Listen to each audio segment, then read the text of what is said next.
Hello everybody, Mark Sage, Executive Director of the AR for Enterprise Alliance, or better known as the AREA, and welcome to our latest Fireside Chat. Fireside Chats are talking to some of the industry experts from both companies that deploying the technology to providers of hardware and software, university, educational experts as well. So today we've got Alicia from, well, Avrio Analytics, but a new interesting piece of work that you're doing called SpaXial. Alicia, welcome again. I know I've had the pleasure of speaking to you before, but this is a very exciting kind of company and idea you've been working on. So if you're okay, let's crack straight in. Tell us a little bit about what SpaXial is and what specific problem you're trying to solve when you started to develop this kind of capability in company. Perfect. Well, yes, thank you for having me, Mark. I appreciate the opportunity to come and talk about what we're doing next. And this is really exciting for us because of, as you know, we've been in the industry for quite a while. We actually built this tool because of a problem that we had.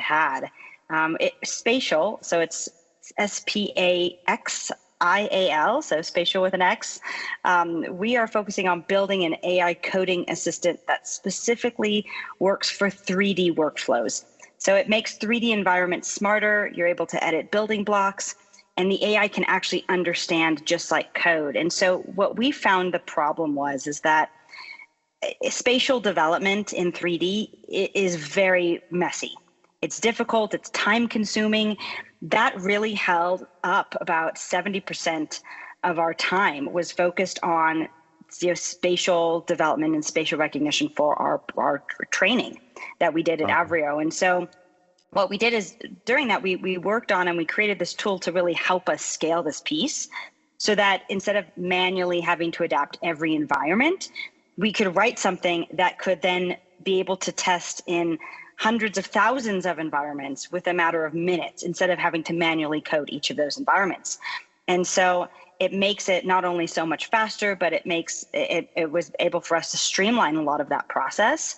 And so during that, we talked to more and more people in the industry, whether they were in training or gaming was huge, or even in robotics. They all had the same problem of these manual scaling of the environments.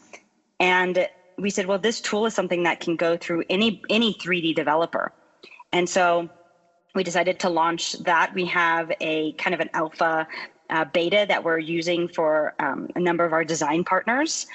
We have some great partners in there like AWS, HTC, Pico, and a lot of like indie studios, gaming, robotics. And they're really giving us the feedback that we need to help grow this product. It's amazing because I know you, on behalf of the area, did that amazing piece of work on low code, no code platforms. So it kind of fits into that a little bit. I also know many companies that start on their XR journey, kind of find that this is one of the biggest issues. Maybe can you talk a little bit about that? You mentioned the 70% saving, but what kind of other things is SpaXial allowing you to do? Yeah, so, you're exactly right. We definitely saw a huge gap in from what we were doing as far as the skill level that we needed to have these sort of environments. And so what we saw on our side, as I mentioned, 70% of what we found was savings on our budget. It actually cut our time in half using the code to develop and use this tool. And that's why we really found it valuable on our side. There's about 40% what we found is a premium for experts that develop in 3D environments. And so this really kind of opens up that entry point for people to get into XR. Which is kind of a little bit my next question, is like, who is the ideal user? What kind of companies can you see best benefiting from SpaXial? Yeah, so we've targeted three main groups because that's really where we see, the XR industry and even, a lot of 3D developers living. In XR gaming, it's a huge space. A lot of them are still manually having to code for different environments. The same thing goes for robotics. And then, of course, what Avrio focused on, which was immersive training. It's not just for, specifically the active shooter and first responder training that Avrio did, but any kind of immersive training. So any high turnover companies that are looking to scale with training in that regard, anytime that they look at environments, they can then use this as a tool to help them test and expand and really develop their product in. And so what I like to think of is that spatial is if in terms of Legos, right? We're not building the block, right? This isn't building the asset. There's hundreds of companies that are building the asset generation. This is the mechanics behind it. So we're building, spatial is like the Lego kit, right? So you go and you buy the kit off the shelf. This kind of helps them put that kit together, put your project in place, and really help you design it. So we actually have one of our design partners is a gaming company, and they're using it to help them make sure that the menu items and the buttons that they place on there are wired correctly when they go and they change something or change the design. They can go in there. So that's a design element as well that they can go in and use spatial for. Yeah, it's really interesting because one of the challenges we often hear about, companies get very excited, start to do their 3D or try and do their 3D solution and find that the content is not either in the right format or not even in a 3D format. And suddenly there's a big digital transformation piece that has to happen. A, it slows down the project, but B, is suddenly a whole bunch of different costs. So I guess you're saying you've got a platform to help that. They still have to probably build it in the kind of 3D, but managing all of that and putting those environments together as well as spatial fits. Is that correct? Correct, yes. And so this kind of focuses on having AI that can generate, not just the 3D content, but actually understands the space. And that really is the hard problem that we are set to solve, is that this AI can now understand how things move through an area and how they interact with that space.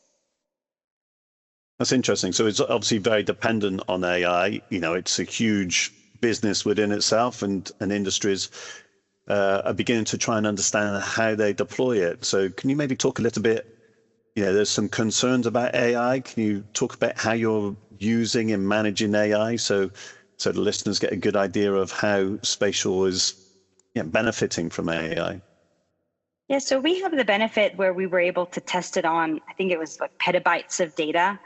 And we're still testing our system on data that comes in to making sure that workflows are smooth and that how an actual human moves through a space naturally is really what the system is using. And so things like would you turn right or turn left or going through a space.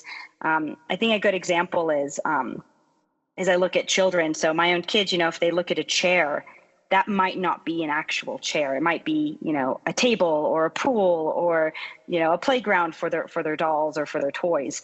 And so really how we understand how to use physical pieces in a space is really important. And that comes with testing it on a lot of data. And that's really what we use. And that's really how we use AI. Okay, that's amazing. So I guess the last question is, how do people get involved? What kind of steps they need to take and check it out, and the resources, communities, anything they can do to try spatial? Perfect. Yeah, well, we have on our website a sign up for the beta test. And so if they just go to SpaXial, so SpaXial.ai, they can sign up for the beta. And then, of course, once we release the beta version after our alpha test, we'd love to get feedback from the community. And that's really how we focus on building things, as we want them to be a benefit for our developers. We want people to get excited about using it. And then really, of course, push this to develop more content. We saw that was really the bottleneck in our space, is that it's super hard to create content. This is one piece that AI can definitely help and excel with. Instead of manually piecing all these environments together, it's another, a coding assistant that is really valuable for what we saw on our team, and we're excited to get that out to the community. Amazing. And I think it's going to make some real improvements and management around the kind of 3D space as well. So thank you. You've mentioned the website. Please go and check it out, everybody. And I'm sure there's feedback loops in there as well. So thank you and good luck. Thank you.